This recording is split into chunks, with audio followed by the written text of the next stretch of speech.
शुक्रवारी संध्याकाळी ना ट्युशन झाल्यावर आहो आले आणि त्याच्यानंतर मग आम्ही बाहेर गेलो होतो तिघं पण फिरायला. तर ते कुठे गेलो होतो आणि काय काय घेतलं आम्ही ते पुढे तुम्हाला समजेलच. पण सकाळी काय झालं, आज उठायला उशीर झाला आणि मग आहो म्हणाले की टिफिन नको, मी दुपारी जेवायला येतो.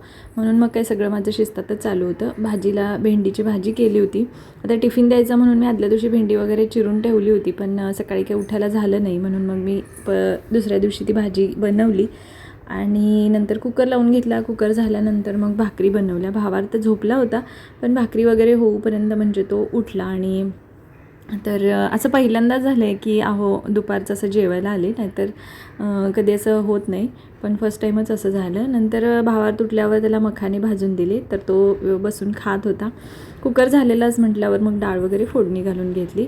संध्याकाळी ट्युशनची मुलं गेली आणि त्याच्यानंतर आहो आले. मग त्याचं चहापाणी वगैरे करून मग आम्ही आवरून बाहेर गेलो. तर आमच्या इथे ना मालवणी महोत्सव लागलेला आहे, म्हणजे आमच्या बाजूच्या एका सोसायटीमध्ये. सो आम्ही तिथे गेलो होतो.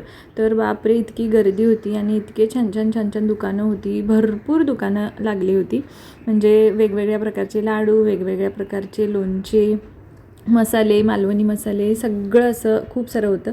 ज्वेलरी होती, हे सगळं तुम्ही बघू शकता इथं छान छान. आणि देवाचे पाट, चौरंग आणि लाकडी वस्तू, खूप साऱ्या लाकडी वस्तू होत्या, विळी वगैरे.